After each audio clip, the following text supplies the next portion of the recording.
Are you ready to elevate your business game? As long as you're earning something, there's always that opportunity to save. And you start with where you are. Kama wewe ni mfanyabiashara, huwezi kaa bure, unajipanga taratibu vile inavyofaa. Join us each week as we dive into the stories of the world's most driven entrepreneurs. When you pay attention to detail, you get luxury items. The Grind, where business meets brilliance. Tune in every Monday at 7:30 p.m. because your business...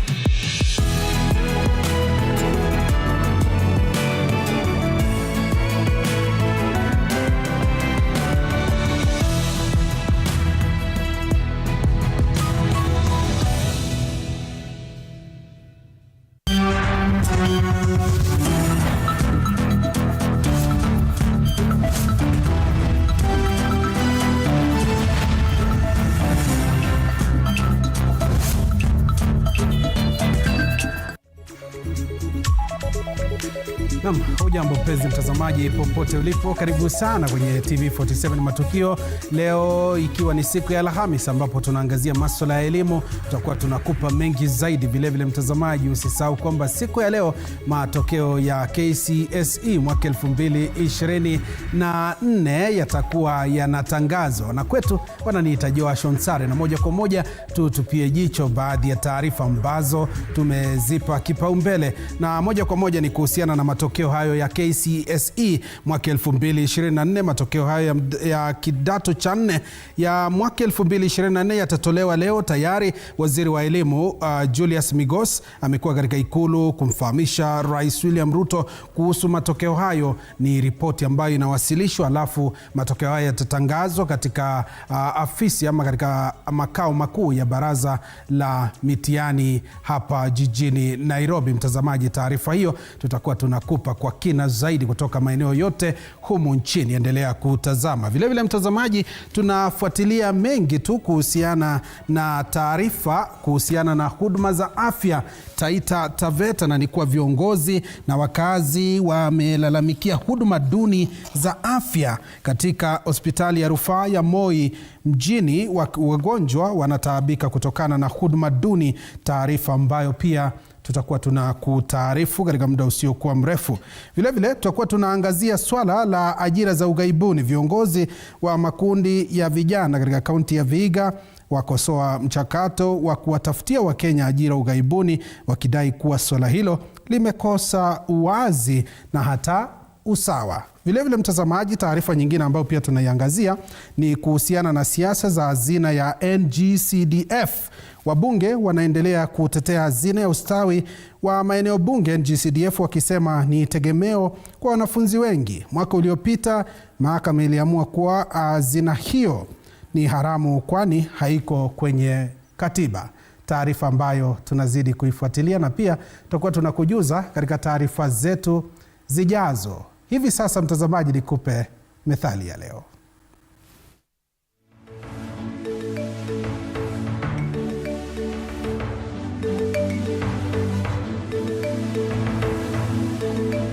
Methali ya leo: konzi ya maji ya mkifu mtoto. Maana yake, kiasi cha maji cha konzi moja chamtosha mtoto kukata kiu. Matumizi ya methali hii ni kwamba kitu tunachokiona kidogo chaweza kutosheleza haja ya mtu ambaye hana hitaji kubwa. Methali zenye maana sawa: maji ya kifuu, bahari ya chungu.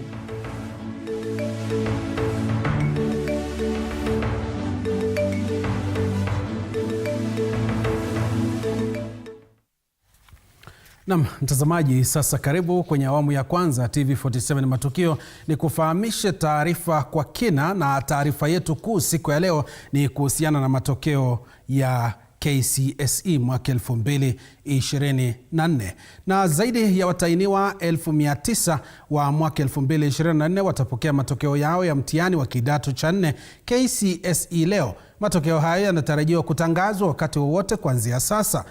Mtazamaji, tunaungana na mwandishi wetu Sheila Chelangat ambaye amepiga kambi katika makao makuu ya NEC ama ukipenda mtihani house, na arifiwa shughuli nzima saizi ni panga ili kuhakikisha tunakujuza mengi zaidi. Mtazamaji, picha ambazo unaziona kwenye kiwambo chako ni picha za moja kwa moja kutoka mtihani house, ambapo shughuli nzima inatarajiwa kufanyika ya kutangaza matokeo ya Kcse mwaka 2024. Unapoangalia pale viongozi mbalimbali kutoka sekta ya elimu wamekaa tisti kabisa ili kuweza kusubiri waziri wa elimu ambaye ni Julius Migos kuweza kuyatangaza matokeo hayo. Na ikumbuke kwamba mtazamaji, Rais William Ruto ameshapokezwa ile ripoti ya mtihani ama matokeo ya mtihani wa Kcse mwaka 2024, taarifa ambayo pia tunakuwa tunaifuatilia kwa kina, na vile vile wanahabari wetu wamepiga kambi katika kaunti zote 47 ili kuhakikisha tunakujuza yote ambayo yatakuwa yanatokea, ili kuweza kufahamu ni kipi ambacho unafaa kukifahamu wakati huu matokeo ya Kcse mwaka 2024 yatakuwa yanatangazwa na waziri wa elimu Julius Migos Ogamba. Hivyo basi endelea kutazama TV47, tufuatilie pia katika mitandao yetu yote ya kijamii, na vile vile iwapo na lolote kuhusiana na matokeo pia tutumia rafa fupi kwa nambari 22047. Ndo picha za moja kwa moja kutoka mitihani house, ambapo ndo shughuli nzima itakuwa inafanyika kuweza kujua nani kapata kipi, nani kapata grade gani, ili tuweze kujua matokeo haya yalikuwa vipi. Wanafunzi ama watainiwa takriban 900,000 waliufanya mtihani huo mwaka uliopita, mwaka 2024, na ilivyo desturi kila Januari ya mwaka unaofuata basi ndo huwa siku mwezi wa kuweza kujua matokeo ni yepi, nani kapata kipi, nani kapata wapi, kutoka shule gani, na mambo yanakuwa hivyo na inakuwa vizuri. Mtazamaji, ndo masuala ya elimu, na vile vile ni wakati ambapo kuna mpito wa gredi ya 9, masuala ambayo yanazidi kuangaziwa. Kumekuwa na misukosuko. Nitakuwa na wataalam ndani ya studio baadaye ili tuweze kuzungumzia masuala hayo, uzidi kumakinika. Hivi sasa acha nikujuze taarifa zingine ambazo zipo ili uzidi pia kujua ni kipi kinafanyika wapi, kwa faida yako mtazamaji, tunapoendelea kukujuza taarifa na vile vile matukio na matokeo kutoka maeneo mbalimbali humu nchini.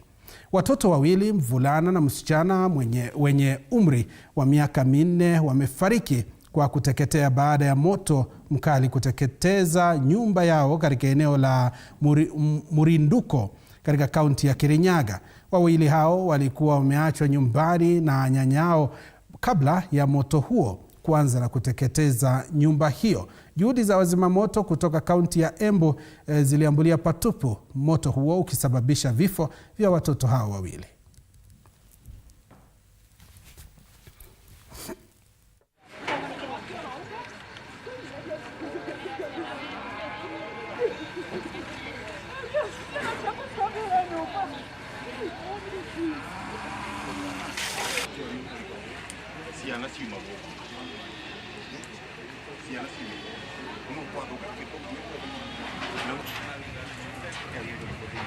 Tumekuja na watu wakatokea zaidi na tukapata moto kubwa sana ambaye imeweza kuchoma nyumba ikaisha yote, na kulikuwa na watoto kama venye tumejua na venye tumefahamishwa, na watoto wawili walikuwa wameachiwa nyanya yao. Mama yao alikuwa ameenda shughuli za kuwatafutia mambo ya shule, sababu ni watoto walikuwa walipoti shule mwaka huu, lakini nyanya yao akaacha kwa nyumba, akaenda kwa mahali kwa shamba, na kurudi ndio amepata nyumba inachomeka na kumeweza kuchomeka. Kulikuwa na watoto wawili ndani ya hiyo nyumba ambao wameweza kutuaga. Kwingineko, mwenyekiti wa chama cha walimu wa shule za sekondari msingi na vilevile mwalimu mkuu wa shule ya Nyamasaria viungani mwa jiji la Kisumu, Elion Diek, amesema shule zote katika kaunti ya Kisumu zimepata fedha za kujenga madarasa ya grade ya 9. Hivyo shule hizo zina uwezo wa kufanikisha masomo ya CBC, akiwataka wazazi kuondoa shauku kuhusu uwezo wa shule hizo. Shule ya sekondari awali ya Nyamasaria ni ya hivi punde kupata vifaa vyote hitajika kutoka kwa serikali kuu kupitia Wizara ya Elimu. Like take for example Kisumu County. All schools have been covered. all schools. It is only the level that is that is different. Some have finished, some are halfway, some are on the groundbreaking level. But all schools, I want to believe that by the end of this January, if I'm not wrong, over 80% will be done. And by the end of term 1, completely no school. Because I've been monitoring the programs. We have been given the list that have been given money. And the majority also has been done by the CDF. Baada ya shule kufunguliwa kwa muhula wa kwanza, mchakato wa mpito kwa wanafunzi wa gredi ya 9 unazidi kukumbwa na changamoto katika baadhi ya shule. Hata hivyo, kuna shule ambazo zimejiandaa vema ili kuhakikisha mpito unafanyika kwa urahisi. Susan King'ang'i ambaye ni mkurugenzi wa Chalo Academy Kayole, Nairobi, amesema kuwa shule yao imeweka mikakati madhubuti ikiwemo mafunzo kwa walimu ili kuhakikisha miundombinu ya kujifunza kama vile mahabara ya sayansi, na yote ni kuhakikisha wanafunzi wanapata elimu bora na mpito rahisi kwao. Chalo Academy is not a very small school. We opened our doors back. Na mtazamaji, naarifiwa taarifa hiyo utakuwa unaipata kwa kina baadaye. Hivi sasa tunavuka moja kwa moja hadi katika Mitihani House. Unavyoona picha kwenye kiwambo chako zipo ili uweze kujua ni kipi kinajiri, na wakati wote kutoka sasa matokeo ya Kcse mwaka 2024 yatakuwa yanatangazwa rasmi na rais wa elimu na waziri wa elimu kunradhi, ambaye ni Julius Migos Ogamba, ambaye kwa picha hizo za moja kwa moja unazoziona kwenye kiwambo chako, kila mtu yupo tayari kuhakikisha matokeo haya yanatangazwa moja kwa moja, ili kwako ukiwa pale nyumbani pia, iwapo jirani mtoto aliweza kufanya ama kuweza kufanya mtihani wa Kcse mwaka 2024, basi wakati wote kutoka sasa atakuwa anajua alipata nini na matokeo hayo yalikuwa vipi baada ya kufanya ama kuweza kusoma kwa takriban kwa miaka 4 na kuweza kufanya mtihani huo wa Kcse, mtazamaji. Na vile vile wanahabari wetu wameweza kupiga kambi katika maeneo mbalimbali. Tutakuwa tunakujuza taarifa hiyo kwa kina ili tuweze kujua kutakuaje na vile vile matokeo hayo yatakuwa vipi. Hebu tuvuke moja kwa moja hadi Mitihani House tuweze kusikiliza ni kipi kinajiri. Tupate na ustawi. Mungu twaomba uilinde Jumuiya Afrika Mashariki, tuwezeshe kuishi kwa amani, tutimize na malengo yetu. Jumuiya yetu sote tuilinde, tuwajibike, tuimarike. Umoja wetu ni nguzo yetu, idumu jumuiya yetu. Thank you very much. While still upstanding, I would like to request Bishop Kasinga, please, for the opening prayer. Let's pray. Our most gracious and loving Father, in the name of Jesus Christ, we thank you this morning that we are gathered here because of our children, the cohort of 2024 Kcse candidates that sat this exam in the various centers. We want to thank you, Lord, for all that has gone into the processes until this time, that, Lord, they are waiting wherever they are all over the country, even to know their results. We want to pray for this congregation. We want to pray, Lord, for our CS and PS and all the education leaders in this place, that God of glory, as they guide us through this ceremony, your name will be glorified. Give them the strength and the wisdom as they execute the mandate that we have placed on their hands, O God. We want to pray even for our children, Lord, even going into the future, The Lord, you bless their future, that none of them will go into waste. The Lord, you will open their minds and give them insights together with their families to know what it is they need to do from here, so that, Lord, they will come back and be of help to this nation. We pray and receive your will through Jesus Christ our Lord. Amen. Thank you very much. We may take our seats. Our Cabinet Secretary for the Ministry of Education, Honorable Julius Ogamba, the PS Basic Education, Dr. Belio Kipsang, the PS Higher Education and Research, Dr. Beatrice Nyangala, all other invited guests. May I take this chance to welcome you to this year's release of the 2024 Kcse examination results. Ladies and gentlemen, good morning and a warm Happy New Year greeting to each one of you. I am Imelda Barasa, the Master of Ceremony for this function today. On behalf of the management of the Kenya National Examinations Council, we extend our sincere appreciation for your presence today, given the short notice of our invitation. Sir, at this point, allow me to just make brief introductions and hand over then the program to our CEO. I will begin off by introducing the next staff, please. You are the owners of the home, so let's welcome our guests. You can wave so that our CS can see that we are here, and we want to appreciate the work that you have done. In our midst, sir, we've invited quite a number of guests, and I'll begin off by introducing the CEOs of the SAGAs.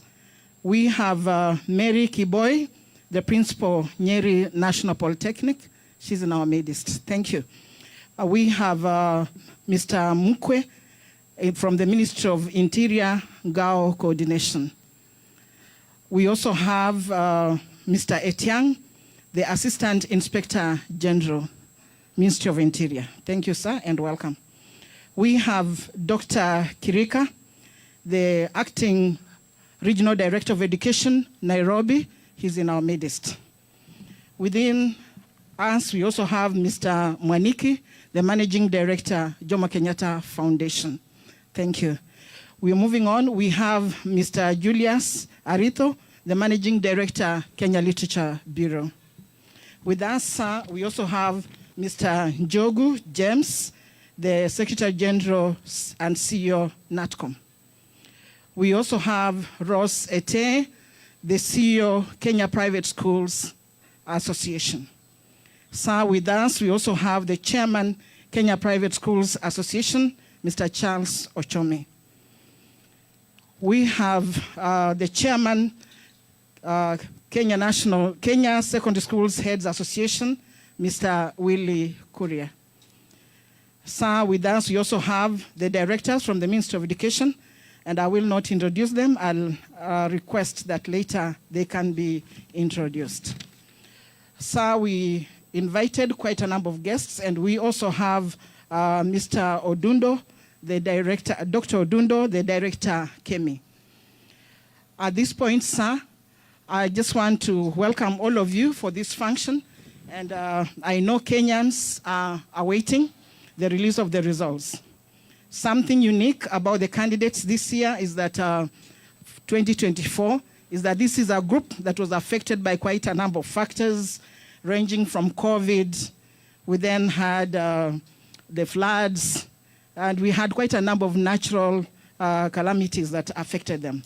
So today, they must be viewing us, and they are joined by their different parents, guardians, sponsors, and teachers, including principals who are anxiously waiting to receive their results. Sir, without much ado, allow me then to welcome the CEO of the Kenya National Examinations Council to make his remarks and run the rest of the program. Ladies and gentlemen, please welcome Dr. David Jengere with a round of applause. Thank you, sir, and talk over. Thank you very much, Imelda. The Cabinet Secretary, Ministry of Education, the Principal Secretary, State Department for Basic Education, the Principal Secretary, State Department for Higher Education, the representatives of the Ministry of Interior, National Police Service, DCI, the chairperson of the Kenya National Examinations Council Board, council members, fellow CEOs, representatives of the associations Kcse, Kati, and Kenya Private Schools Association, staff from the Kenya National Examinations Council, members of the Fourth Estate, all invited guests, ladies and gentlemen, good morning.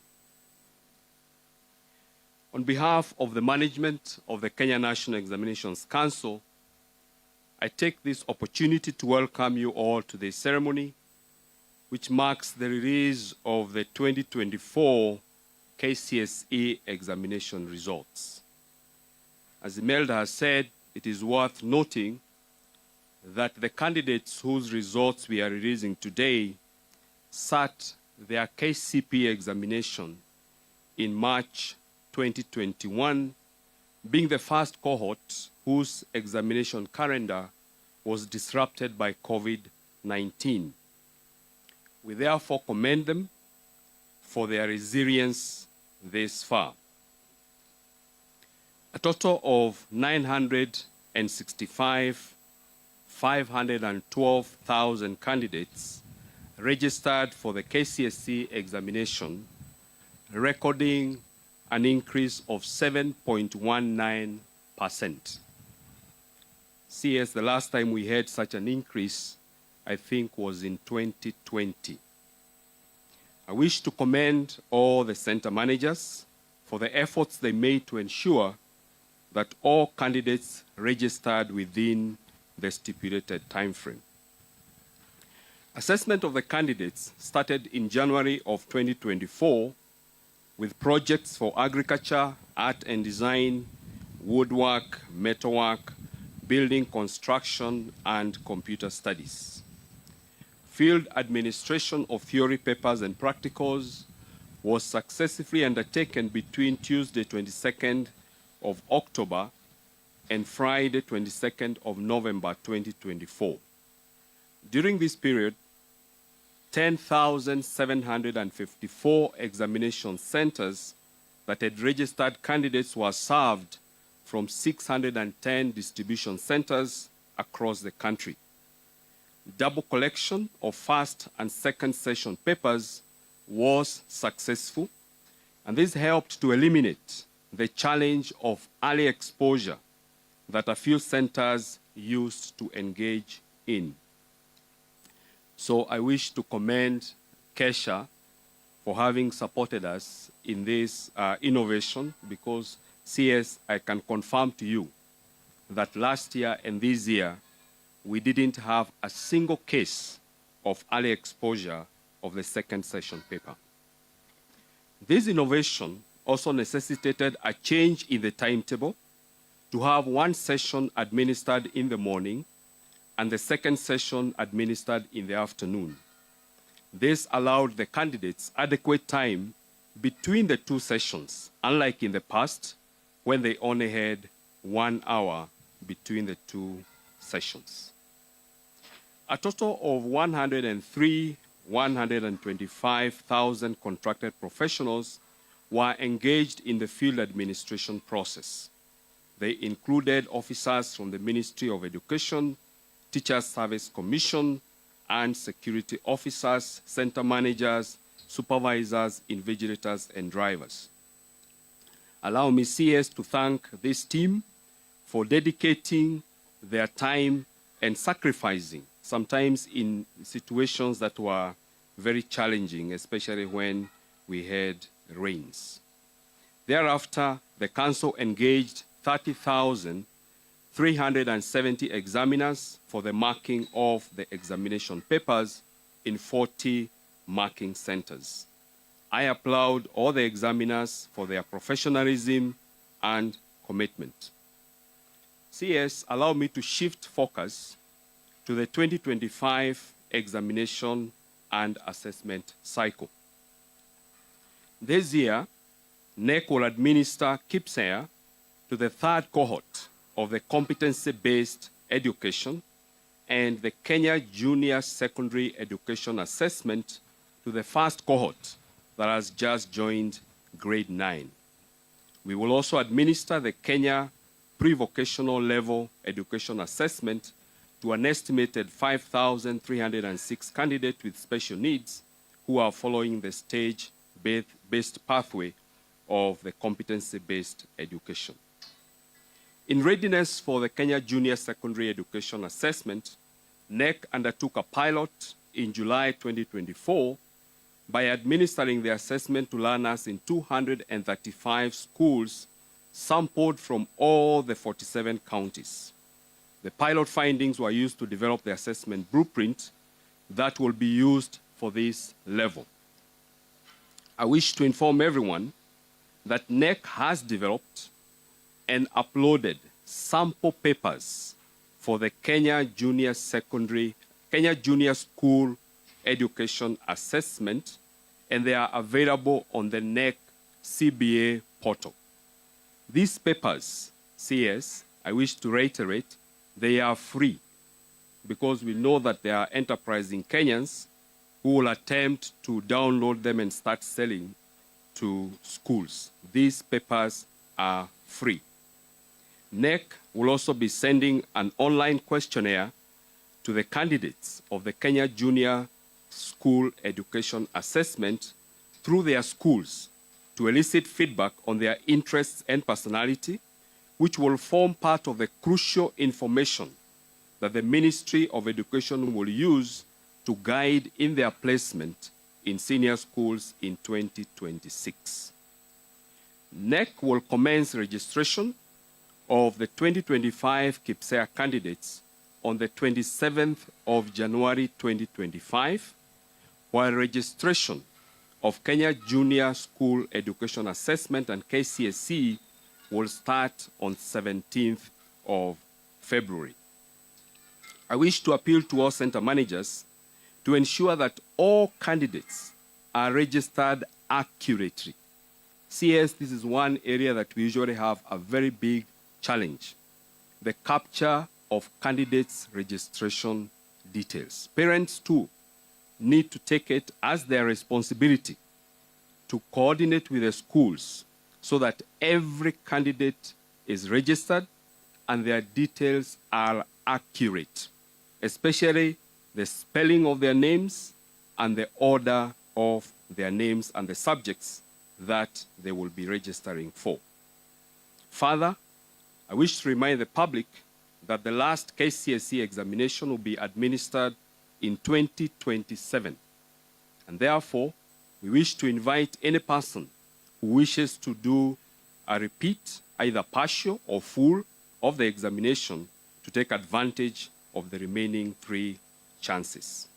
At this point, allow me to invite the chair of the Teacher Service Commission to come and make his remarks, and thereafter invite the chair of the NEC Council, Professor Nyabundi. Thank you.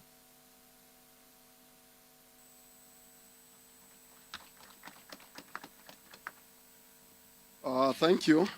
The CS, the PS is present. Allow me to ride on the established protocol. Ladies and gentlemen, good morning. Good morning. Happy New Year. Thank you. Let me start by saying it's an honor to start before you to mark this significant occasion, the release of 2024 Kenya Certificate of Secondary Education results. Ladies and gentlemen, I take this opportunity to express the Commission's deep gratitude to our teachers who supervised, invigilated, and marked the examinations. Their commitment and diligence ensured that the entire process was conducted with the highest standards of integrity and fairness. Your efforts, teachers, have been instrumental in ensuring that the exam was done well. The 2024 Kcse was conducted between October 22nd and November 22nd, marking a significant milestone for our learners. Today's results are not just numbers, they represent the culmination of months of hard work and dedication by learners, supported by teachers and parents. To the candidates, we congratulate you on this achievement and wish you success as you transition to the next phase of life. On behalf of the Teacher Service Commission, we commend the Cabinet Secretary for leading the sector and coordinating interministerial team that ensured this critical milestone is realized. To the candidates who will receive their results today, I wish you success in your future endeavors. Remember, this is not the end of your journey, but a stepping stone to the next phase of your life. Ladies and gentlemen, as a commission, we remain committed to addressing the challenges facing the teaching service, particularly those related to teacher shortages. Through the support of the national government, we have recruited 76,000 teachers over the past 2 years to strengthen the implementation of CBC. Of these, 20,000 teachers are teacher interns who have reported to the schools, junior secondary schools, this term, marking a significant milestone as grade 9 learners begin their academic journey this week. Notably, the 20,000 interns are strategically targeted to increase the number of science teachers, a critical area in advancing STEM education. This focus is aimed in equipping our learners with the skills and knowledge necessary to thrive in a dynamic and technologically driven world. In addition, I'm pleased to note that the government has, over the last 2 years, provided the Commission with additional funding to promote teachers. This financial year, the Commission is conducting interviews to promote a total of 25,288 teachers across the various grades. We encourage all eligible teachers to take advantage of this opportunity to advance their careers. These promotions are a testament to our commitment of fostering professional growth and recognizing the hard work of our teachers. Allow me to say that in total, from last year to this year, we have promoted 59,792 teachers. Ladies and gentlemen, the Commission also continues to prioritize capacity building of our teachers and development. To date, we have already done 292 primary school teachers retouring, as well as an additional 60,000 junior secondary school teachers were trained to support the junior secondary schools. These programs ensure that our teachers are equipped with the skills to effectively implement the CBC and meet the diverse needs of our learners. These efforts underscores our commitment to ensuring that the learners in public schools receive quality education. Ladies and gentlemen, as I conclude, I wish to reiterate the Commission's gratitude to all the teachers for their invaluable contributions, not just in preparing candidates for examinations, but also in nurturing and shaping the future of our nation. Your dedication inspires us to continue working hard, support you, and enhance the education sector. Together, let us try to provide every learner in Kenya with the quality education they deserve. God bless you. God bless Kenya. Thank you. Welcome, please. Let me welcome the chair of NEC. Please, let's bring our hands together to welcome the chair to make his remarks.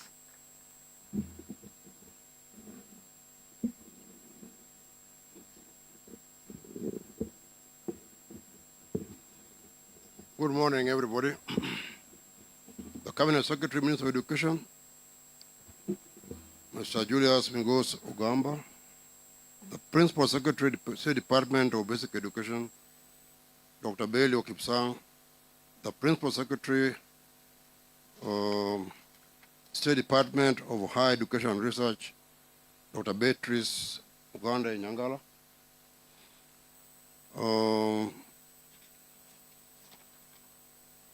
council members of NEC present, CEOs of other government agencies, directors from the Ministry of Education, TSC directors, center managers present, representatives from security agencies and other ministries, representatives from religious education boards, staff of the Kenya National Examination Council, members of the press present, all invited guests. Good morning once again. It's my pleasure to welcome you all for this official release of the Kcse examination results. Cabinet Secretary, sir, allow me to start by introducing NEC members present here today. This is a very heavy council, and my first and most important member here is none other than my PS, Dr. Bello Kcse.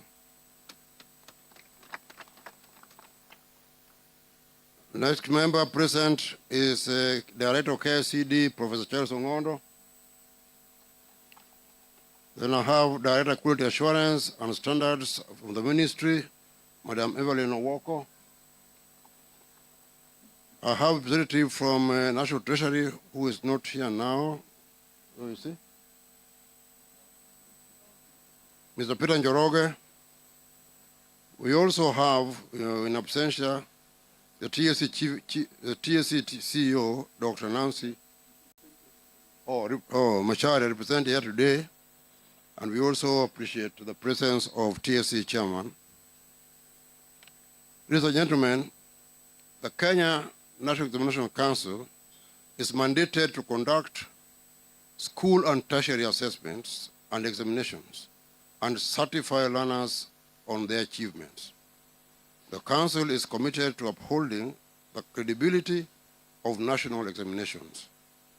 This is enshrined in our mission statement of quality education assessment and credible certification.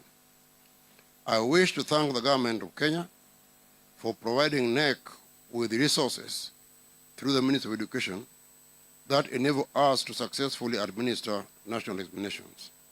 As a council, you have taken up the responsibility of ensuring that these resources are efficiently utilized to deliver credible national examinations. At this juncture, I would also like to express my gratitude to the Cabinet Secretary for Education, Honorable Migos Ogamba, for the leadership he has provided to ensure that our team delivers on NEC mandate. Your continued support, sir, is beneficial to the candidates and the council. Ladies and gentlemen, as has been mentioned by the CEO of NEC, NEC carried out a pilot study of the Kenya Junior School Education Assessment in preparation for its rolling out this year. I take cognizance of the immense support accorded to us by various education agencies during this exercise. And this is important because we're going to do it for the first time. I urge all stakeholders to ensure that all processes related to the inaugural administration of these assessments are carried out smoothly. Ladies and gentlemen, today we present to you the results of the 2024 Kcse candidates. I take this opportunity to appreciate the candidates whose results we are releasing today. Similarly, I thank the center managers, supervisors, and all field officers for their diligent service and for embracing the innovations that were put in place this year and administering the 2024 Kcse examination successfully. I think I need to mention that one of the most significant innovations was that of having examination scripts without names, numbers, or schools. I believe it helped to enhance our integrity. The double pickup of examinations was important to us. We will continue to put in place steps that will further enhance integrity of the exams. And as we appreciate all the center directors, center managers, we also wish to encourage them to be more diligent in ensuring that there is no interference with the exams in any manner that would affect integrity of examinations. So to that extent, I take the opportunity to thank you for presiding over this occasion, Honorable Cabinet Secretary. At this juncture, allow me to invite the CEO Teacher Service Commission, who's already done his job. But then I want now to invite the Principal Secretary, State Department of Basic Education, who will then invite all his colleagues at his pleasure. Thank you very much. Asante sana, Chair. Our Cabinet Secretary, Amigos Okamba, my colleague PS Patrice Inyangala, the Chair of our Council, the CEO, our representative for this CEO Teacher Service Commission, Antonina. Good morning. Before I make some remarks and invite the Cabinet Secretary, I would wish to invite my colleague, Dr. Beatrice Nyangala, to make some remarks. Karibu, Beatrice.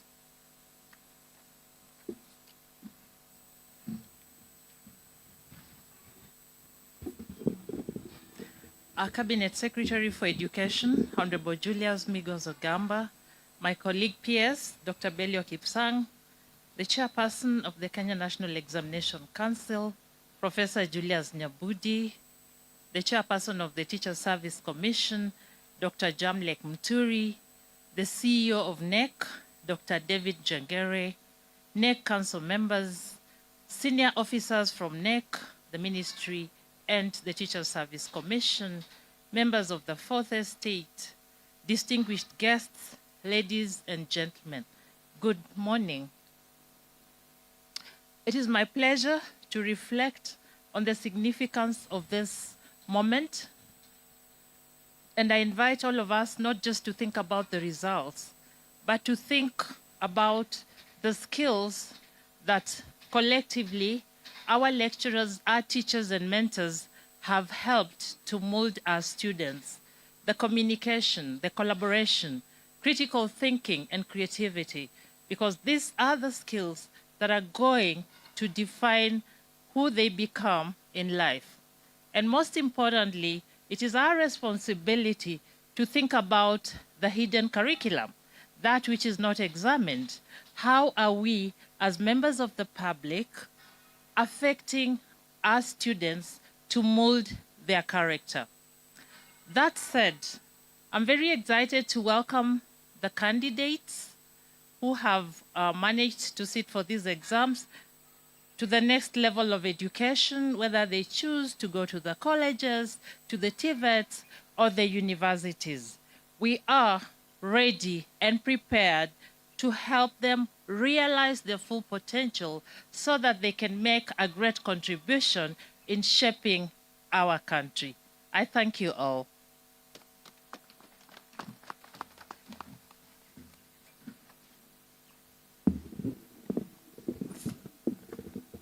Thank you very much, PS. Once again, I would want to take this opportunity to thank all of us, thank God for the successful completion of last year's Kcse examinations administration cycle, as our Cabinet Secretary today releases these results this time in January 2025. I would want to also thank all of us and the patience that we have had in ensuring that our children receive that which they labored for the last 4 years. And again, the calendar of education that has just ended has been quite successful, as the ministry was able to go and deliver upon a number of targets that we set out for ourselves. Notwithstanding that, yes, there were some challenges that we also had to surmount.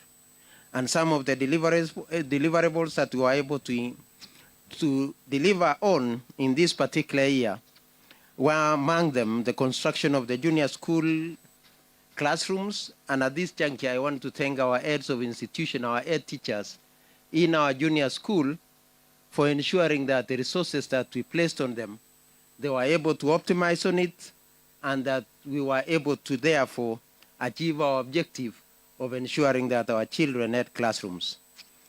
Again, we would want to also mention that we were able to distribute the necessary books, revamping our ICT infrastructure, engaging with our teachers' colleges to ensure that they also have the necessary facilities as they train our future teachers, among a few others. And with regard to the examination and assessment, I would want to mention, as we mentioned last year, that we were able to successfully phase out the KCPE that we did as the last one last year, as we embark ourselves in preparing for the next stage of assessment, which will be Kenya Junior School Assessment.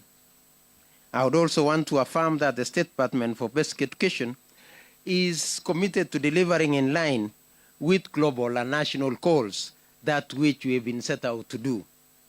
To this end, I will affirm that we have developed the necessary policies, regulations that will guide us into the future as we implement the competence-based education, looking forward to our first cohort joining senior school next year.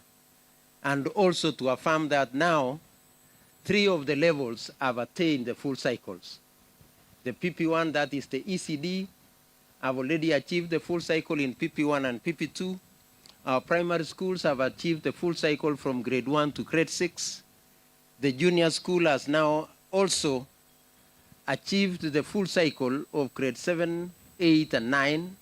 And therefore, we look forward to the critical step of going to the junior school, to the senior school next year. And with the guidance of the Cabinet Secretary, we shall be ensuring that we put in place all the necessary guidelines and anything that will be needed to ensure the success of moving forward to the next level. And with regard to the Kcse examination, as already mentioned by the CEO and the Chair, we thank all the stakeholders that were able to work with us in ensuring that the exam was successfully implemented. Finally, we would wish to implore on our teachers, our parents and guardians to continue being good role models of the future generation that they are entrusted to take care of. Because as it is said, children learn what they live, and also children live what they learn. Please, as adults, as parents, as teachers, as leaders, let's ensure that we are better role models to our young ones as we go into the future. The youth are a reflection of the society that we live in. We must all therefore put concerted efforts in instilling good morals and discipline in our learners, in our children, to ensure that we have a better future as a country. Ladies and gentlemen, without taking my time, I know Kenyans are waiting anxiously for these results. It is my humble duty to now invite the Cabinet Secretary to make his remarks and thereafter release the results for the 2024 cohort of Kcse. Karibu sir. Thank you. Thank you, PS. Please be seated. The Principal Secretary, State Department for Basic Education, Dr. Belio Kipsang. The Principal Secretary, Department of Higher Education and Research, Dr. Beatrice Nyangala. The Chairperson, Kenya National Examination Council, Professor Julius Nyabundi. Chairperson, Teacher Service Commission, Mr. Jamlek Muturi. The CEO, Kenya National Examination Council, Dr. David Njengere. The NEC Council members present, the senior government officials from the Ministry of Education, Ministry of Interior, and all other government ministries present, representatives of education-related unions and associations, members of the press, ladies and gentlemen, good morning. For the first time in more than 30 years, I stand here today to speak about a secondary school subsector which henceforth faces a massive transformation arising from the first implementation of the competency-based education. I say this because the exit of the 2024 Kenya Certificate of Secondary Education examination candidates from our high schools and absence of Form 1 class in 2025 now means that we have a trimmer senior school section of classes ranging from Form 2 to Form 4. In sync with these changes, our first cohort of CBE learners who joined grade 9 this year will be transitioning to grade 10 in 2026 calling for an urgent and formidable measure to ensure our senior schools are ready for the CBC pioneers. With the release of the 2024 Kcse results today, we have started a gradual phase-out of an examination that has been offered for 35 years, with the last one expected to be held in 2027. I therefore wish to immensely thank all our education sector stakeholders who have year after year put their best foot forward to ensure they adequately prepare our Kcse candidates to administer the annual examinations ever so successfully and smoothly. Today, we are releasing the 2024 Kcse examination results for the 962,512 candidates, all of whom we have cleared to join various higher learning institutions to pursue careers of their choice.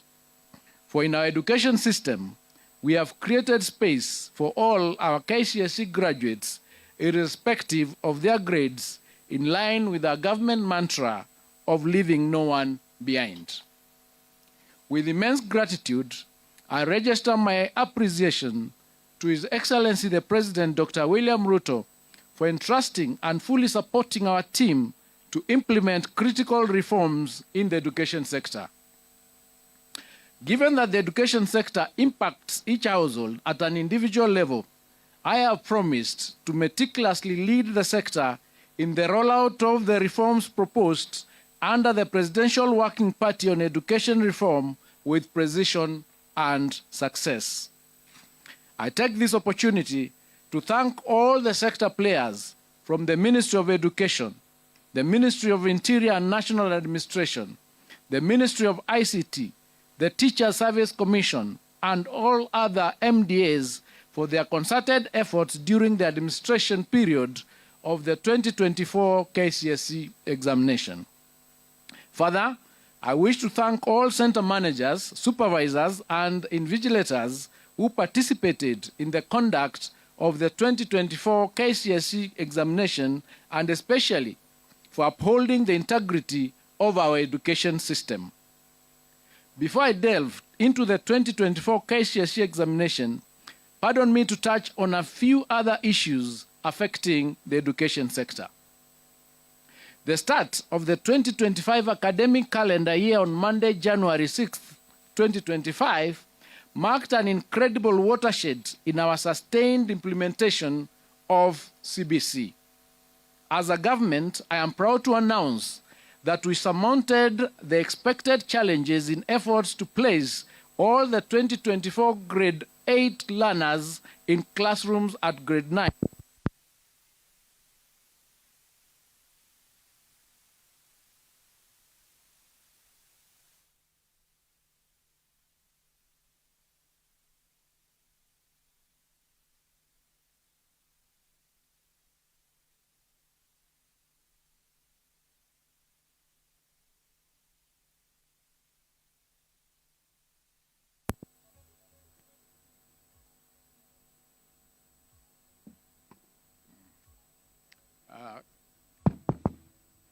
Thank you. I think I should take that again. The start of the 2025 academic calendar year that we started on Monday, the 6th of 2025, marked an incredible watershed in our sustained implementation of the CBC. As a government, I'm proud to announce that we surmounted the expected challenges in efforts to place all the 2024 grade 8 learners in classrooms at grade 9, the highest level of junior school. As we speak now, we have constructed 14,500 classrooms for our grade 9 learners, and we are set to achieve the target of 16,000 by the end of this month. This has been made possible by the government's generous disbursement of Kenya shillings 11 billion to schools across the country for the construction of 11,000 grade 9 classrooms.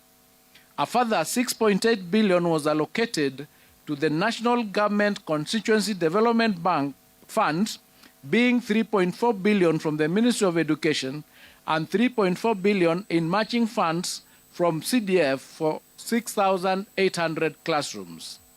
Further, the 18 constituencies in Nairobi have been allocated a total of 1 billion Kenya shillings for infrastructure development through the National Government Constituency Development Fund. I wish to most sincerely thank all our members of Parliament for their outstanding cooperation and efforts in the construction of the classrooms for junior school. Additionally, the ministry will construct a further 7,290 classrooms to address the increased enrollment to ensure smooth transition for the cohort. The ministry has also procured 9,926,618 textbooks for grade 9, which have been distributed to schools, with the exercise expected to be completed by the end of this month. I have directed the Kenya Institute of Curriculum Development to work robustly and ensure that all required textbooks and other instruction materials are available for use by our learners. Having successfully transitioned to the highest level in junior school, our focus will now shift to starting off senior school in January 2026. Under the senior school, we are expected to mount 3 pathways for our learners.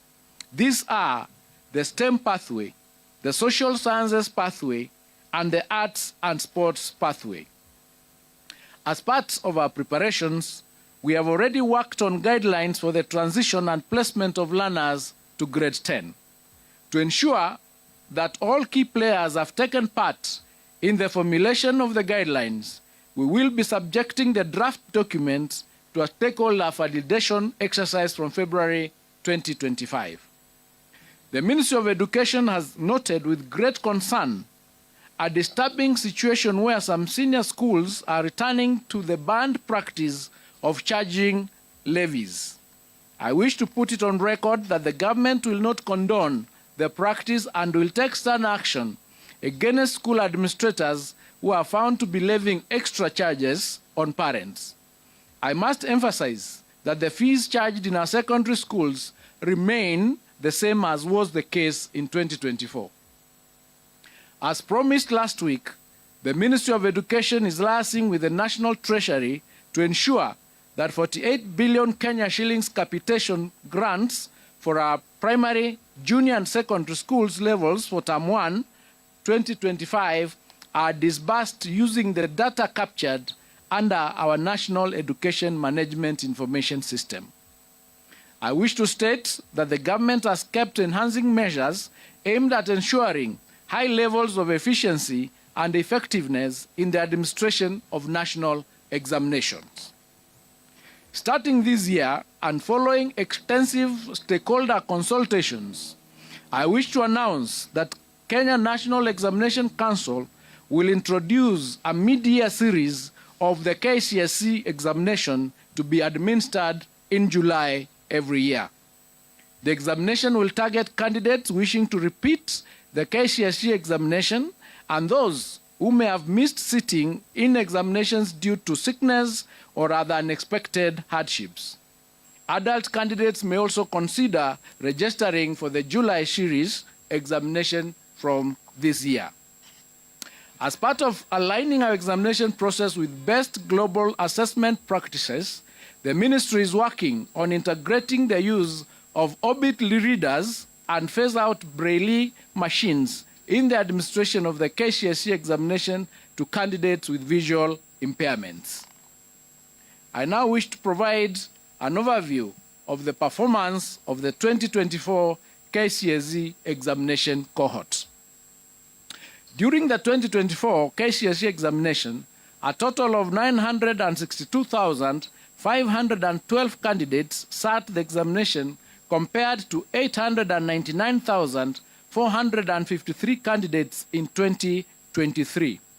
This represents an increase of 64,553 candidates, or 7.19%. Out of the candidates who sat for the 2024 Kcse examinations, 480,5 310 were male, while 482,202 were female, representing a 49.9% and 50.1% respectively. This is the first time since inception of Kcse examination that female candidates are more than the male candidates. During the year 2024, the Kcse examination, 14 counties had a significant entry of more male than female candidates. These counties include Garissa, which had 62.8% against 37.17%. Mandera, 63.83% against 36.17%.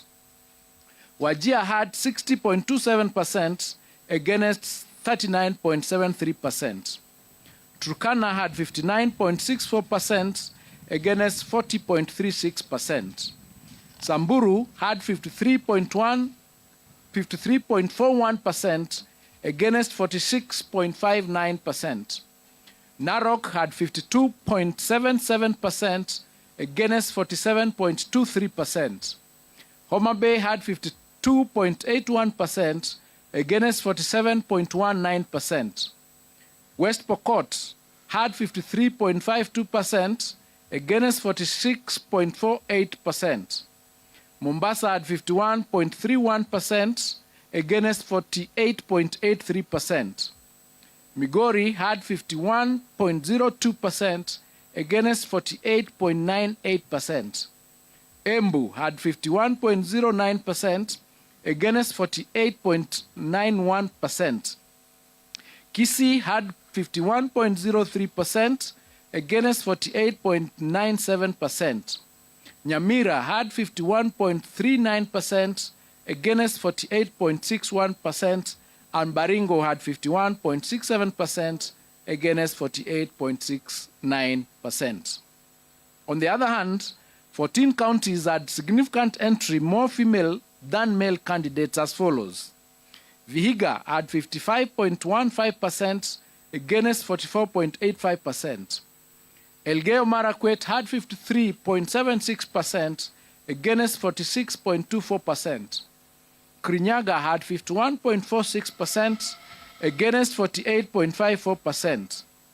Meru had 51.69% against 48.31%. Kiambu had 52.78% against 47.22%. Nairobi had 52.41% against 47.59%. Kisumu had 52.39% against 47.61%. Kitui had 51.14% against 48.86%. Taita Taveta had 51.45% against 48.55%. Kwale had 53.31% against 46.69%. Isiolo had 52.11% against 47.89%. Tharaka Nithi had 52.06% against 47.94%. Kakamega had 51.80% against 48.20%, and Uasin Gishu had 51.06% against 48.94%. The number of candidates aged between 16 and below increased from 16,040, which is 1.776% in 2023, to 20,546, which is 2.129% in 2024. The highest percentage of candidates registered for the 2024 Kcse examinations were within the appropriate age bracket of between 17 and 19 years, constituting 684,765, which is 70.95% of the total candidature. The percentage of candidates who are 20 years and above constituted 22.07%, or 259,861. Out of the 30 subjects offered in 2024 Kcse examination, 17 subjects recorded a significant improvement in performance. These subjects were mathematics alternative A and B, biology, physics, chemistry, general science, history and government, geography, IRE, agriculture, woodwork, metalwork, drawing and design, aviation technology, computer studies, Kenya Sign Language and business studies. 10 subjects recorded a drop in performance, and these were English, Kiswahili, biology for the blind, CRE, home science, building construction, electricity, French, Germany, and music.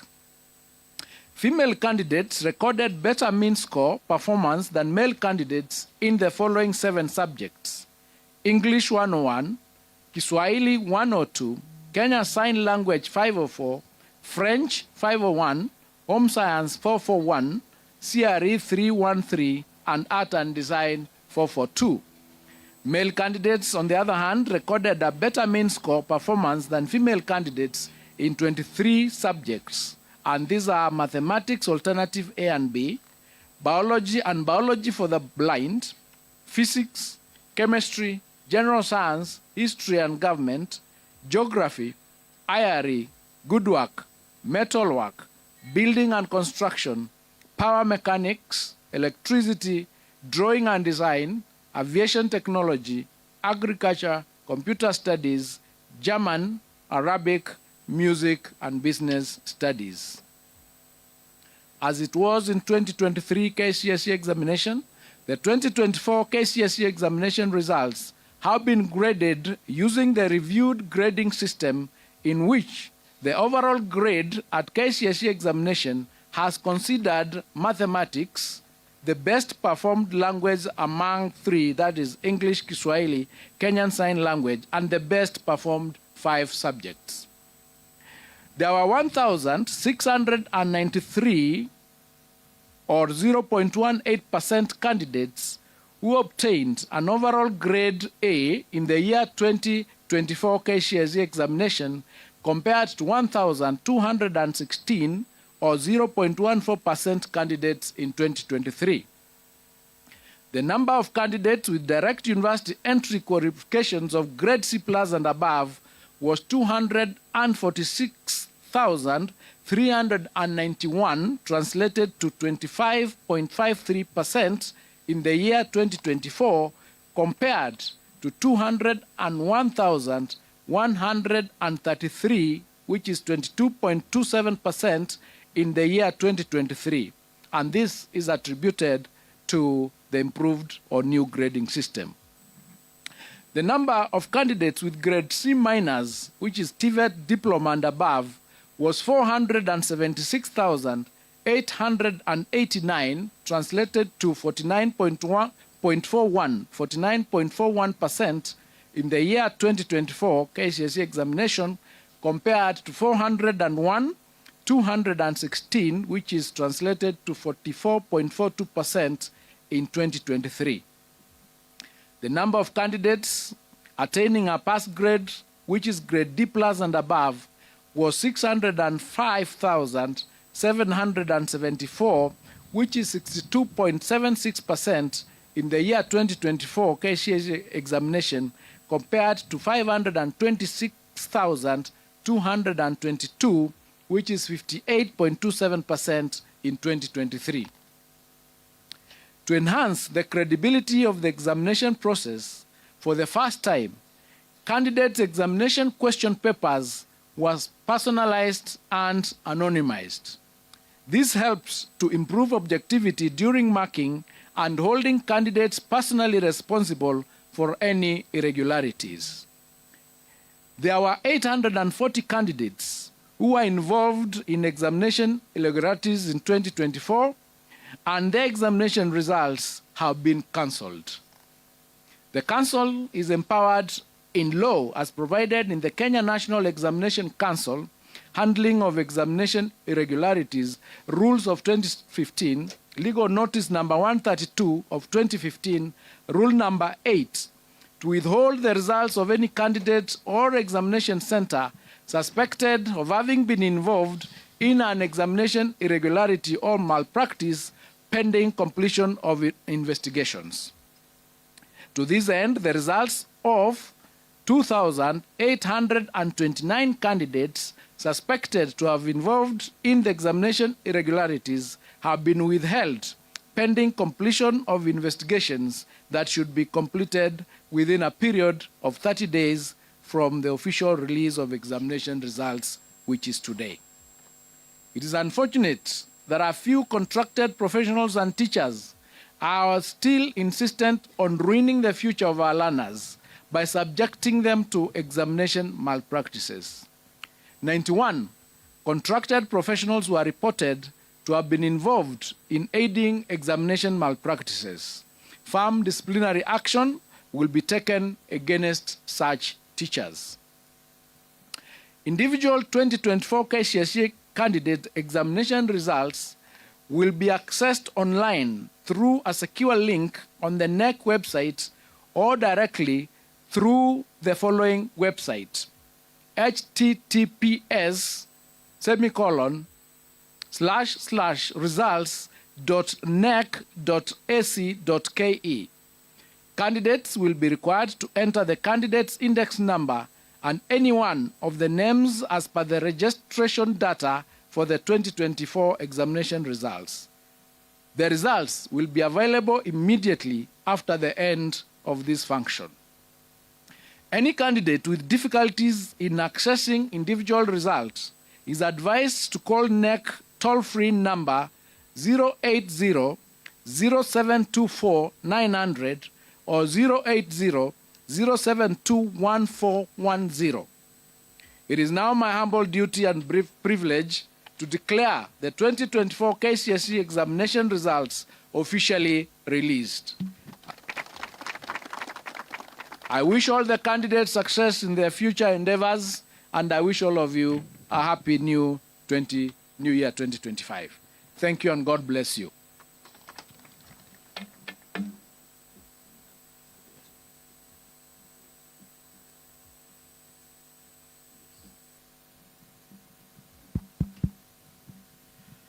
We will request that the results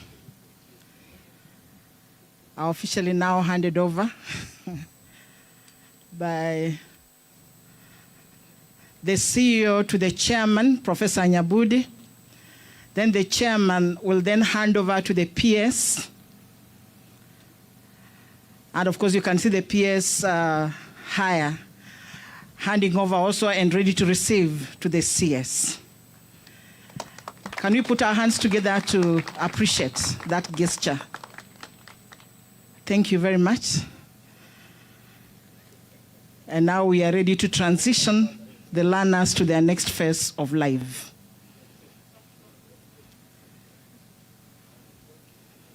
Thank you very much, and we can take our seats.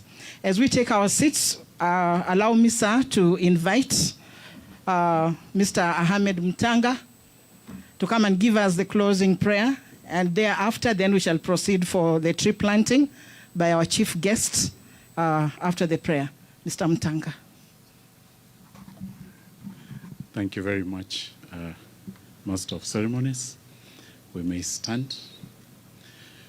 أعوذ بالله من الشيطان الرجيم بسم الله الرحمن الرحيم ألم نشرح لك صدرك ووضعنا عنك وزرك الذي أنقض ظهرك ورفعنا لك ذكرك فإن مع العسر يسرا إن مع العسر يسرا فإذا فرغت فانصب وإلى ربك فارغب.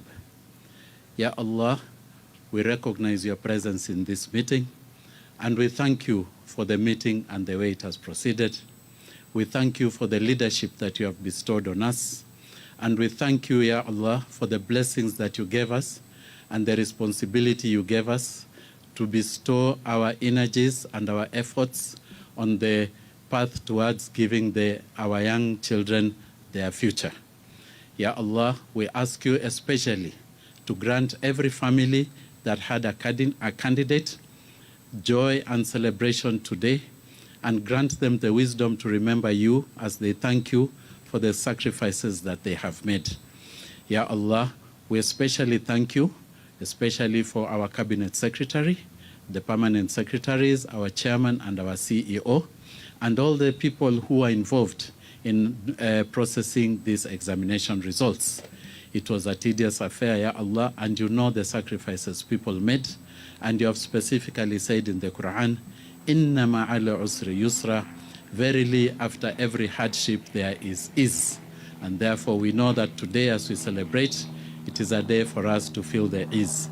Ya Allah, bless the congregation that is here today, our fourth estate, members of the fourth estate who have endured the climate as it is. They are not under any shade. Ya Allah, give them the perseverance and let them allow them to give the objective reporting so that today every family will know what we have processed here today. Wassalatu wassalamu ala Muhammad wa ala alihi wa sahbihi ajma'in walhamdulillahi rabbil alamin. Amin, thumma amin, thumma amin. Amen. Thank you. Sir, we request that we proceed to the tree planting site through this exit. And thank you very much for gracing our occasion. Thank you, sir. And we really appreciate your presence and appreciate the sacrifice you've made to be with us today.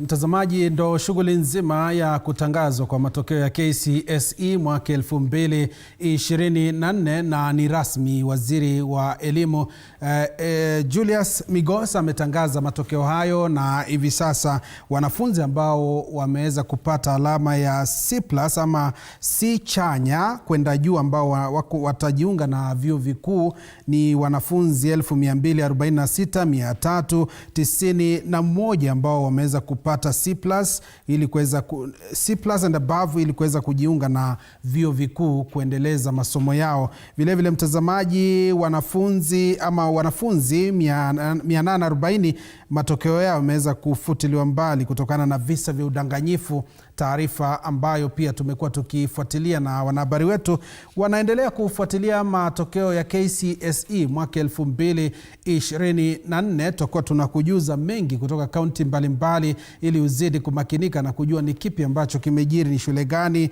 ikafanya bora, wanafunzi wepi waliweza kupata ama wanafunzi wangapi waliweza kupata alama ya A, ni wangapi waliweza kupata alama ya B, ili tuweze kufahamu fika na kuweza kukujuza katika taarifa zetu zijazo. Vile vile mtazamaji, tunakujuza waziri wa elimu Julius Migos ameweza kusema kwamba wanafunzi wa kike walifanya bora katika masomo ya Kiingereza, Kiswahili, IRE, CRE, na vile vile wanafunzi wa kiume wakaweza kufanya bora katika masomo ya hisabati A na B, na vile vile biolojia, historia, somo la jiografia na vile vile kilimo wakafanya bora zaidi. Baadhi tu ya masomo ambayo wanafunzi wa kiume waliweza kufanya vyema zaidi. Vile vile mtazamaji, tunakujuza mengi zaidi kuhusiana na masuala haya ya matokeo ya Kcse mwaka 2024, na vile vile tukiangalia,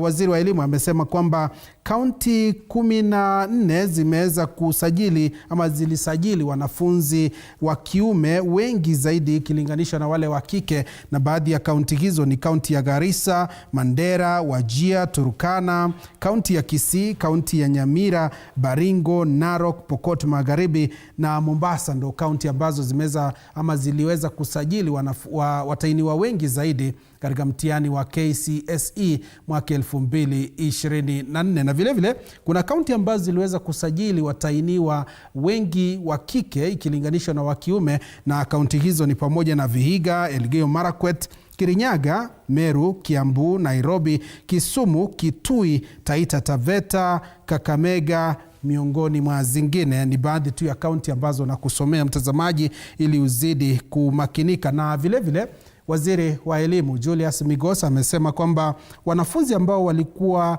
ama watainiwa ambao walikuwa na miaka 16 kurudi chini ambao waliufanya mtihani wa KCSE mwaka 2024 ni wanafunzi 20,146 ikilinganishwa na wanafunzi 16,040 ambao waliufanya mtihani wa KCSE mwaka 2023. Na vile vile masomo ambayo yameweza kufanywa bora zaidi mwaka 2024 ni hisabati, biolojia, fizikia na vile vile historia, baadhi ya masomo ambayo yaliweza kuwa bora zaidi ukilinganisha na mwaka wa 2023. Mtazamaji, ndo matokeo ya KCSE mwaka 2024, masuala ambayo tutakuwa tunayazungumzia ili tuweze kufahamu fika ni kipi hiki ambacho kilifanyika, tukaweza kuona matokeo haya na ubora wake ikilinganishwa na mwaka 2023. Mtazamaji, hapa studioni siko peke yangu, nina wataalamu na wachanganuzi wa masuala ya elimu. Nitakuwa nawakaribisha ili tuweze kuchanganua na vile vile kudadisi matokeo ya KCSE mwaka 2024 yashatoka, na vile vile waziri wa elimu Julius Migos amesema kwamba iwapo unataka kujua matokeo yako basi ingia kwenye wavuti wa NEC, utaweza kupata link pale, alafu unaweka admission, ile nambari yako ya admission ambayo ulikuwa unaitumia ili uweze kupata matokeo yako, na taarifa zaidi utakuwa unazipata katika kiwambo chako. Tunakujuza hayo yote ili uzidi kumakinika na kujua mtoto wako alipata alama gani, na hakuna mwanafunzi aliyefeli. Hivyo ndivyo waziri amesema, kwa sababu kuna wanafunzi wanafanya yale masomo ya kiufundi, kuna wale ambao wataenda vyuo vikuu, wote wana nafasi ya kujiendeleza maishani katika elimu yao katika viwango tofauti tofauti. Mtazamaji, hapa studioni nilivyokuarifu siko peke yangu, niko na wataalamu wa elimu. Aliye karibu nami hapa anafahamika kama Moth Pritchard. Mtazamaji, naarifiwa tuvuke moja kwa moja hadi katika Mitihani House ili tuweze kusikiliza yale ambayo yanajiri pale. Mwandishi wetu Sheila Chelangat yuko tayari. Sheila, iwapo unanipata, najua sasa kila mtu anataka kujua ni kipi kinafanyika kwenda mbele. Narusha usukani kwako, hebu sasa tujuze.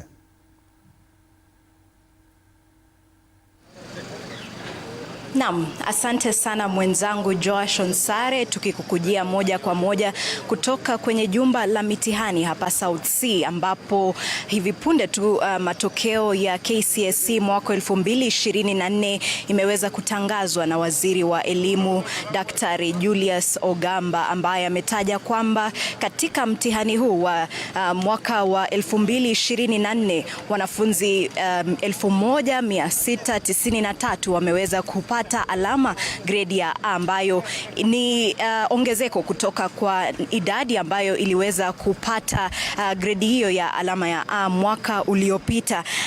Pia kulingana na taarifa kutoka kwa waziri huyu, ametaja kwamba KCSE 2024 ilikuwa ni mtihani wa kwanza ambapo wanafunzi ambao ni wasichana waliweza kuwa wengi kuliko wanafunzi ambao ni wavulana katika mtihani huu. Wasichana wakiweza kufanya vizuri katika masomo ya Kiingereza, Kiswahili, masomo ya CRE, na wavulana nao wakiweza kubobea katika masomo ya hisabati, wakifanya vizuri katika physics, kemia, biolojia na hata building and construction. Kwa jumla ametaja kwamba wanafunzi ambao wamepata alama ya C+ ambao wanaweza kwenda katika vyuo vikuu ni takriban 246,391. Hili pia likiwa ni ongezeko kutoka kwa idadi ambayo iliweza kupatikana mwaka uliopita. kutokana na hayo pia waziri wa elimu ametaja kwamba kuanzia Julai mwaka huu kutakuwa na series za mtihani wa Kcse, haya yakitokana na ku phase out of Kcse examinations in 2027. Haya sasa akiwapa fursa wale ambao wamekosa kufanya mtihani huu ama wanaotaka kuirudia mtihani huu kufanya mtihani huu kila Julai hadi mwaka wa 2027. Kutoka kwangu ninawatakia tu wanafunzi walioweza kufanya mtihani huu kila laheri wanapoweza kujitafutia results zao kwenye portal ambayo waziri ametaja kwamba ni if you want to access the examination results unaweza tu kuangalia https://2 kisha knec results at nec.ac.ke.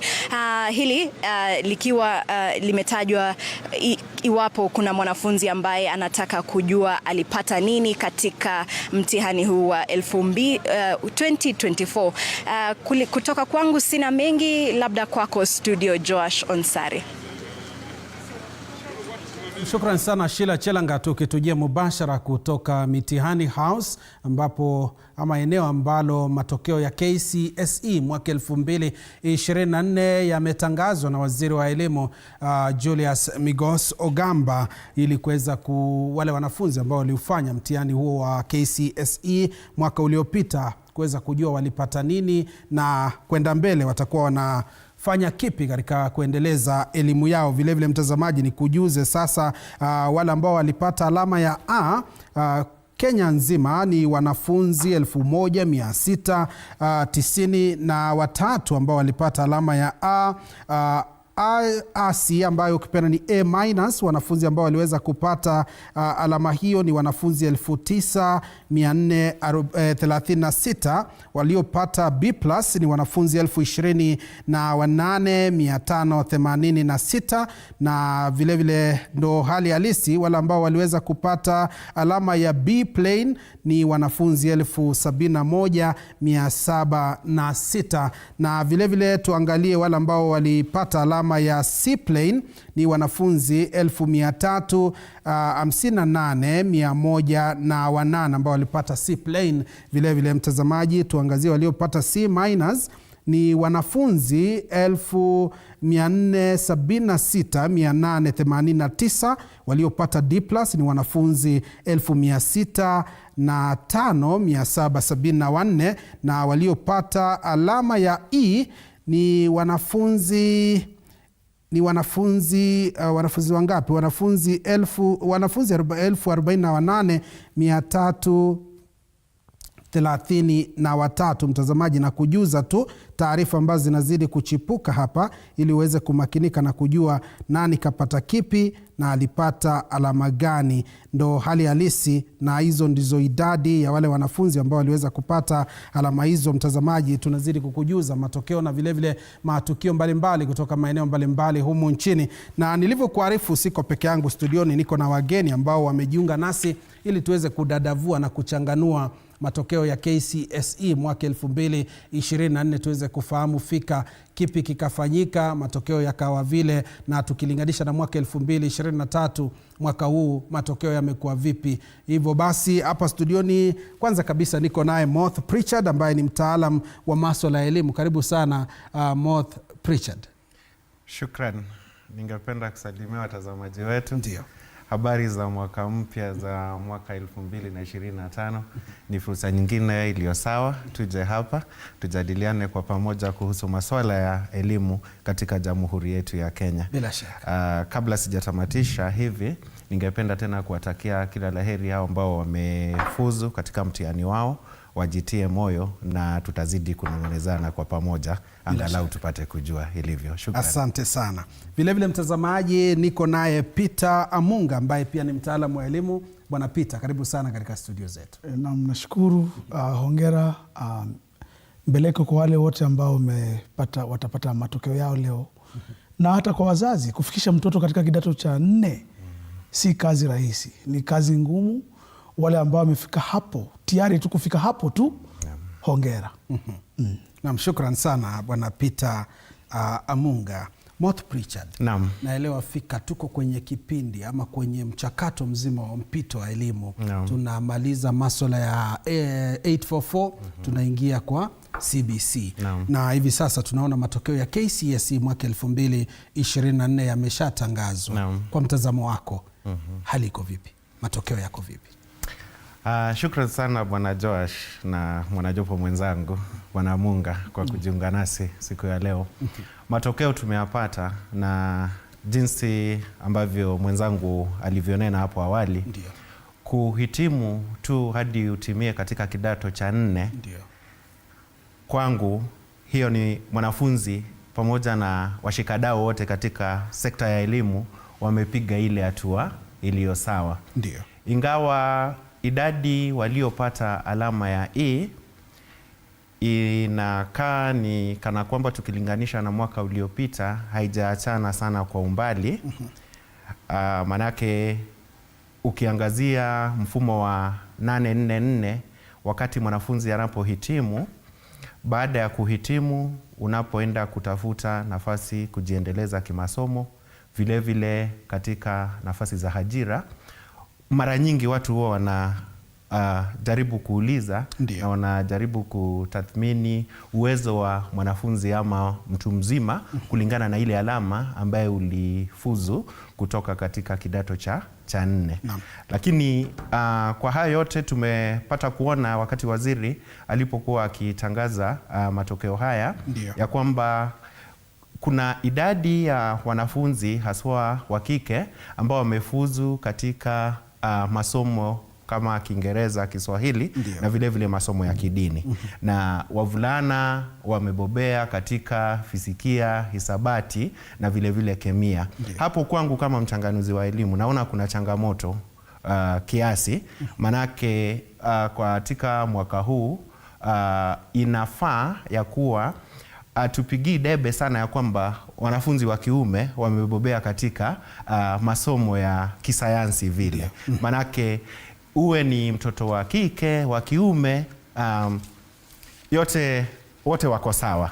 Na ningewahimiza tu walimu tunapozidi kuchapa kazi mwaka huu, angalau ifikapo mwakani tuweze kupata tena matokeo yaliyo bora zaidi kuliko haya. Hayo ndio nitasema kwa sasa. Asante sana Moth Pritchard, mtaalamu wa masuala ya elimu. Bwana Peter Munga. Naam. Sijui hisia zako ni zipi, maoni yako ni yapi kuhusiana na matokeo haya ya Kcse mwaka 2024? Naam, kwanza nimeshukuru sana kwamba yametokea, lakini yamechelewa. Hatuelewi kwa nini. Wakenya walikuwa washaanza kusema kwamba kuna hali ya mshike, yani kuna hali ya kuna mambo yanaendelea ambayo, lakini serikali ilisema kwamba, lakini serikali ilikasema mambo si mabaya. Ndiyo. Lakini tumeona yametokea, bado tunangoja, manake tumeambiwa vile, na kuangalia katika mitandao naona ile web link, ile link ambayo tumepewa na waziri bado iko slow, ambapo wengi wanajaribu kuifikia, lakini bado inaleta ile bado link down. Na hayo ndio mambo ambayo hatutaki. Tunataka mambo yawe chap chap. Ukibofya namna hivyo, manake tumefika mahali kama nchi ambapo mambo ya kungoja umiza matumbo. Tunataka mambo yawe chap chap ili wana Kenya na watu waone mambo yanaendelea. Ndiposa unapata kwamba yule waziri wakati huo, yule bwana Matiang'i na wenzake walipata heko sana, maanake watu walikuwa waona kwamba mambo yanaendelea. In Kenya kuna ile hali ya to be seen, yani kuonekana kwamba mambo yanafanyika. Sometimes mambo yakifanyika hivyo watu wanaona kwamba ni maendeleo. Lakini naweza tu kusema tena jambo lingine ni kwamba mambo yangu tu kwa maoni yangu ni kwamba hayo mambo ya kusema kwamba kuna results that have been withheld. Kuna wanafunzi karibu 800, yani wanafunzi 800 na kitu hapo juu ambao watapata matokeo yao leo. Manake kwamba mitihani hiyo imefanya nini? Nikawa kwamba imeshikiliwa ama imefutiliwa mbali kwa sababu ya wizi. Ningesema hivi kama mwalimu pia, ni mbaya kwamba in 2025 bado tunaongelea kuhusu wizi wa mitihani. Ni jambo ambalo linatusononesha sana. Manake tutafikaje mahali ambapo tunaacha hii culture ya wizi wa mitihani? Mpaka lini tunaendelea kuona wanafunzi ama shule mbalimbali, na unaona baada ya masaa kadhaa kutoka sasa hivi utaanza kusikia shule fulani matokeo hajatokea, wanafunzi fulani hawajapata hayo matokeo. It is the most painful thing that can happen to any parent ama kwa mwanafunzi yeyote, kwamba shule yako haijatolewa mitihani kwa sababu it is suspected kuiba mitihani. Na wale ambao wanahusika, nimesikia kuna watu karibu wamesema 900 90 yani 90 na kitu, ambao ni professionals kama mimi na mwenzangu ambao tulikuwa tumesimamia mitihani hiyo. Kwa mfano yani kama mimi ndio nimesema kama. Sasa unapata kwamba mtu mzee kama mimi, mwalimu wa miaka wa tajriba kubwa kama mimi, nimehusika katika wizi wa mitihani. Ni jambo la kusononesha, la kuhuzunisha, na hayo tu ndio maoni yangu ya mwanzo. Ndio kwa yale waziri amesema. Naam, shukran sana Peter Munga, mtaalamu wa masuala ya elimu, kwa kauli yako. Nirejea kwako Bwana Moth Pritchard. Na unapata kwamba ndio kuna yale masomo, umezungumzia hili swala la wanafunzi wa kiume ama watainiwa wa kiume kufanya bora zaidi kulinganisha na wale wa kike, labda katika swala kama hilo, kwa sababu utapata kuna maeneo ambayo yameweza kusajili wale watainiwa wa kiume wengi zaidi ukilinganisha na wa kike. Kwa mfano kaunti ya Mandera, Wajia, aswa tuseme lile eneo la North Eastern, kaskazini mashariki, unapata kwamba kuna changamoto. Ukienda Nyamira, Kcse, kuna changamoto. Wanaume ni wengi ama watoto wa kiume ni wengi ukilinganisha na wale wa kike. Na kuna maeneo pia watoto wa kike wameweza, wale watainiwa wa kike ni wengi ukilinganisha na wa kiume. Tufanye vipi ili kusawazisha elimu kwa watoto, kwa sababu utapata kwamba kuna mahali wanaume ni wengi, wasichana ni wachache. Tufanye vipi? Shukran Bwana Josh kwa hilo swali. Changamoto ambalo linapatikana kuhusiana na usajili wa wanafunzi katika vyuo, iwe ni shule za msingi ama shule za upili ama hata za anuai ama za kama universities, huwa inatokana aswa na niseme ni mafikra ya kijamii na vitu ambavyo tunaita cultural interpretation. So unapata ukiangazia jinsi ulivyo, like tukiangalia upande wa mashariki mwa nchi wetu, ukiangalia upande wa Nyamira, Kcse kule upande wa mashariki, huenda kuna kuegemea kwa watoto wa kiume kana kwamba ni wa maana sana kuliko watoto wa kike. Sina uhakika lakini nadhania, so huenda kama utafiti unaweza fanywa kuelezea kwa bayana, lakini hilo ndio linakuwa changamoto moja kubwa sana. Maanake unapata katika hata jamii ambazo ni wahamiaji, unapata kuna msimu ambao kama ni msimu wa soko ama kuna hafla fulani inayotekelezwa pale, then watoto wa kike huwa wanakalishwa pale nyumbani waweze kuchunga boma na wachunge wenzao walio wachanga.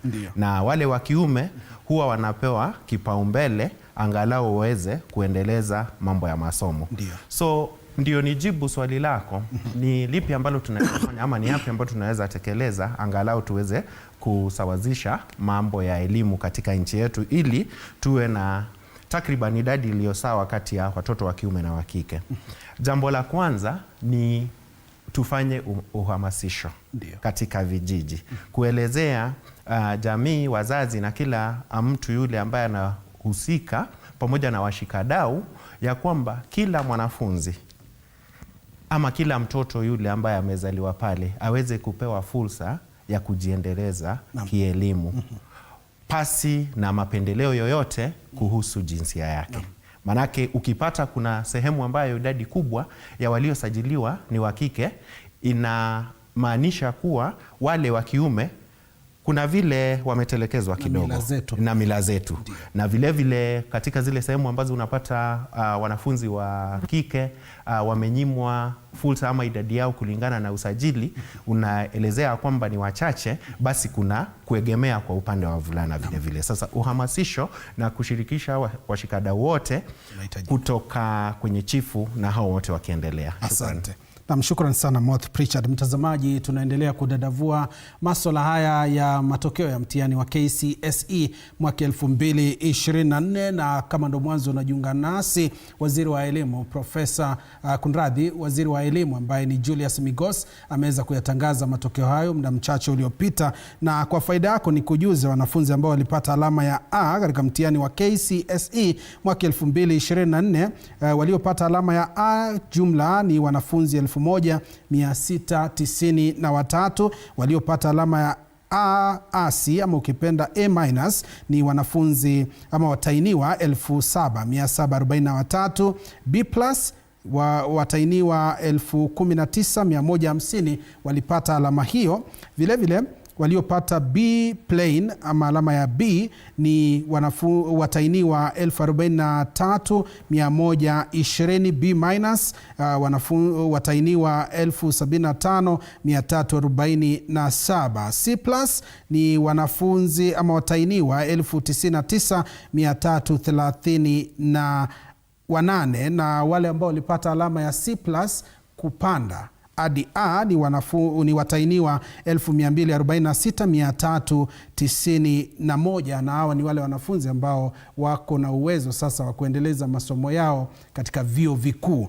Na vile vile tuangazie wale ambao waliweza kupata alama ya C plain ni watainiwa 111717. C- ni watainiwa 118781. D+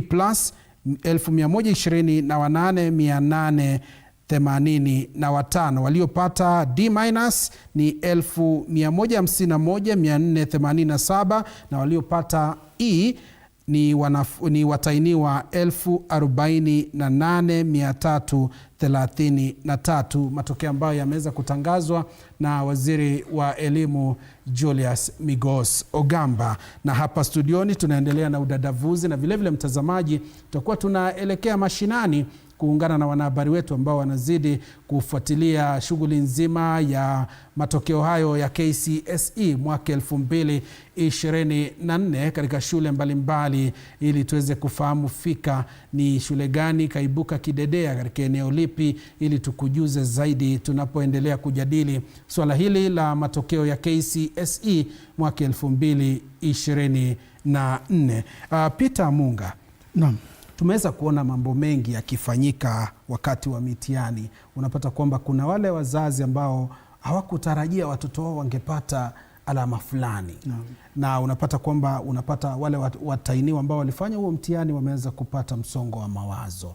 Wewe kama mtaalamu wa elimu ungependa kusema kipi na kuwashauri vipi wazazi na wale watainiwa sasa ambao wanapata matokeo yao?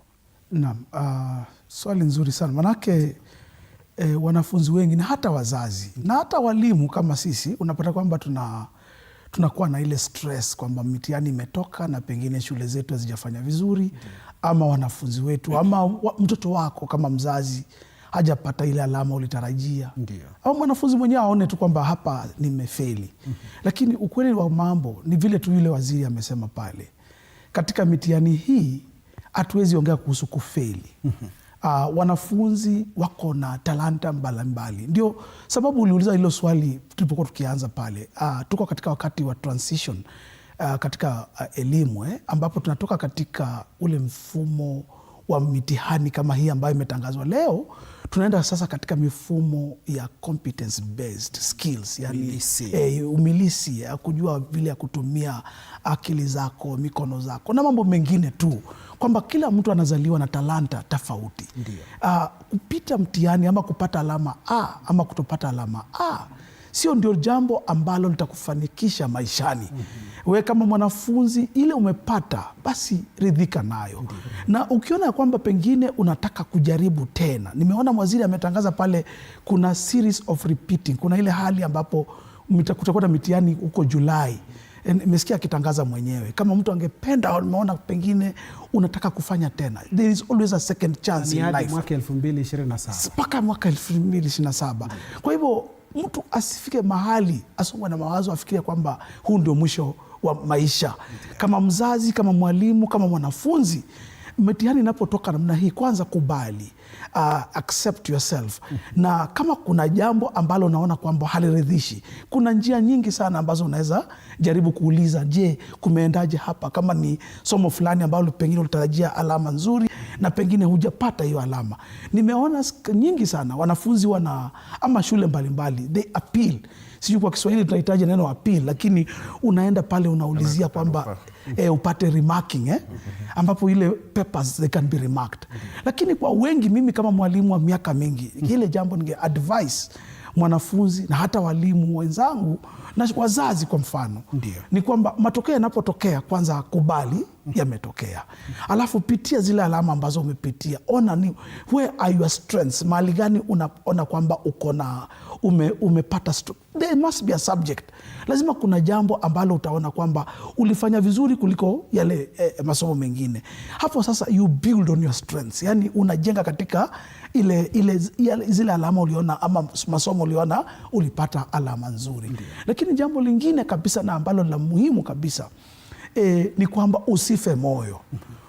Unapopata zile alama, umepita, usipite, usife moyo. Lakini vyombo vya habari kama hapa ambapo tulipo hivi sasa, utaona wenzenu wale wameenda nyanjani, sasa wataenda kutafuta zile shule kubwa kubwa, wale wanafunzi walipita, utaona tukionyesha wale ambao walipita. Na hiyo pia inaleta stress. Mimi ningekuwa mwanahabari kama nyinyi, pia ningetafuta wale ambao hakufanya vizuri pia. Nipate mtu kama counseling, nipate mtu wa kuongea nao, wa kueleza kwamba huo sio mwisho wa maisha. Mambo bado. Kuna watu wengi sana walipata alama za chini, but wamenufaika maishani, wametuongoza maishani. Kwa hivyo sio kwamba umefika mwisho. Kwa hivyo kupita ni vizuri, pia kutopita sio ati kwamba ndio mwisho wa mawazo. Wale wamepita, hongera. Wale hawajapita vizuri, pia kuna nafasi na maisha lazima yaendelee. Bila shaka. Shukran sana Peter Munga. Mtazamaji, hapa ndani ya TV47 tunakuhakikishia tutakupakulia yote. Tutahakikisha tunakupa taarifa kutoka mashinani ya wanafunzi wote ambao wameweza kufanya watainiwa ambao waliweza kufanya mtihani wa Kcse mwaka 2024, ili uzidi kumakinika. Na ni vizuri zaidi uweze kuingia katika mitandao yetu ya kijamii, uweze kuzamia pale. Utakuwa tunakupasha mengi zaidi kuhusiana na matokeo na vile vile matukio mbalimbali ya mtihani wa Kcse mwaka 2024. Nije kwako Moth Pritchard. Naelewa wewe uko katika mchakato huu pia wa mpito. Na naelewa fika ili tuweze kuboresha masomo ya kwenda mbele. Kuna huu mpito ambao unafanyika hivi sasa na tumeafikia 363. Tunasubiri ile 3 ya mwisho. Hivi sasa ndio nafahamu fika kuna hili swala la vitabu. Vitabu vimekosa sana. Na tumekuwa tukiangazia taarifa hizo. Kumekuaje na kwenda mbele ili tuboreshe masomo? Vitabu vipo? Shukran kwa hilo swali. Kumekuwa na changamoto, lakini ningependa kusema tena katika jamhuri letu la Kenya, watu wanapenda kurushiana lawama. Jopo ambalo linasimamia kutathmini ubora wa vitabu katika jamhuri letu ni jopo la KICD, Kenya Institute of Curriculum Development. Alafu tuna wachapishaji wa vitabu. Sasa kuna tatanishi kati ya wachapishaji na hili jopo. Manake ningependa watazamaji wetu waweze fika kuelewa ya kwamba wachapishaji baada ya kucontract wale waandishi wa vitabu, wanafanya submission zao kwa hili jopo la KICD pale, ndio wakadiri watathmini ubora wa kitabu. Kisha wanarudisha na yale ama sehemu ambazo wangependa wakosoe, ndiposa ifikie ile hali ambayo inakubalika.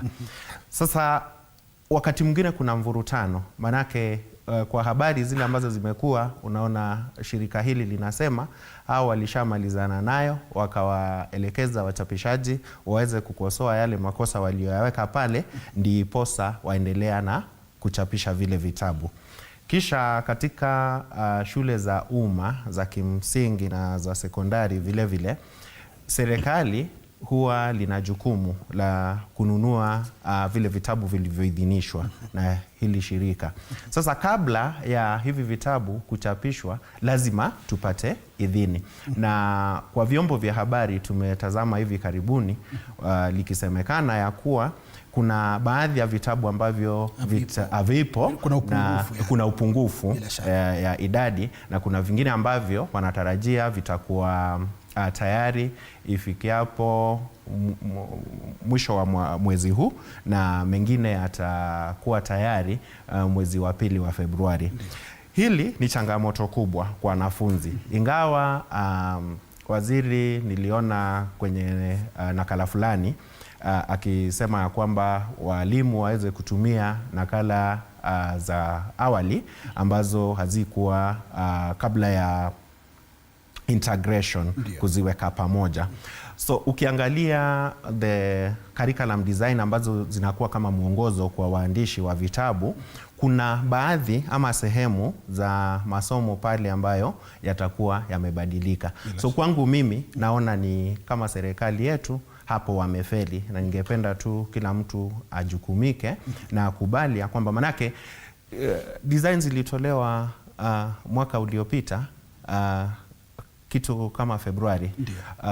Wachapishaji vitabu wakaweka waandishi, wakaanza mambo ya kuandika, submissions zikafanyika hapo mwisho wa April May, wakapeleka for submissions, zikafanyiwa, kukosolewa, zikarudishwa pale. Sasa kulingana nami, ningetarajia ya kwamba hatungevuka mwaka huu bila hivi vitabu pale. Naam. Shukran sana. Nikupe nafasi kabla tutamatishe, labda kauli zako za mwisho. Matokeo ya Kcse yametoka na Kcse 2024 yametoka. Kauli yako ni pia mwisho. Shukran juu ya muda. Kauli yangu ya mwisho, kila mwanafunzi na mzazi pale nyumbani, iwapo mwanao atapokea matokeo ambayo kulingana nawe haukuwa unatarajia, vile vile yule mwanafunzi, huu sio mwisho wa maisha. Wasipatwe na msongo wa mawazo, waweze kupendwa pale, wakalishwe chini, angalau waweze kupewa mwelekeo, na kwa sasa wasikeleleshwe. Asante. Naam. Shukran sana. Bwana Peter Amunga, kauli yako ya mwisho. Naam, kwanza vile nimesema, niko na masikitiko sana kwamba sijui wale ambao mitihani yao iko withheld watakuwaje. Mimi ningesema tu kwa kwamba Wakenya tufike mahali ambapo kama nchi mambo ya neno wizi litoke katika DNA yetu. Mambo ya kusema kwamba tumeiba mitihani, tumeiba pesa, tumefanya nini, tufike mahali ambapo tunaweza aminika. Lakini Kcse 2024, hongera, matokeo yametokea, basi wacha tuone yameendaje. Asante. Shukran sana. Mtazamaji, huyu ni Peter Amunga, mtaalamu wa masuala ya elimu, amefika hapa ili tushiriki pamoja katika kuchanganua masuala haya. Vile vile nimekuwa naye Moth Pritchard ambaye ni mtaalamu wa elimu na pia ni mkuu kutoka Kindergarten Experts International. Asante sana pia kwa kufika. Asante, nashukuru. Na mtazamaji, tutakuwa tunakujuza mengi zaidi katika taarifa zetu zijazo, ili uweze kufahamu fika matokeo yamekuwa vipi, na ili tuweze kujua kwenda mbele kutakuwa namna gani. Na nikukumbushe mwaka huu wa 2024 watainiwa ambao waliofanya mtihani wa Kcse ni watainiwa 1965,172 ambao waliofanya mtihani huo, na ni swala ambalo limeweza kuboreka kila mwaka ukilinganisha na mwaka 2023 watainiwa 1903,138 waliofanya mtihani wa Kcse. Tutakuwa tunakupasha mengi zaidi katika mitandao yetu ya kijamii, na ikitimu mwendo wa saa 7 nitakuwa narejea papa hapa ni kujuze zaidi taarifa kutoka maeneo mbalimbali humu nchini. Wanakwetu wananiita Joash Onsare.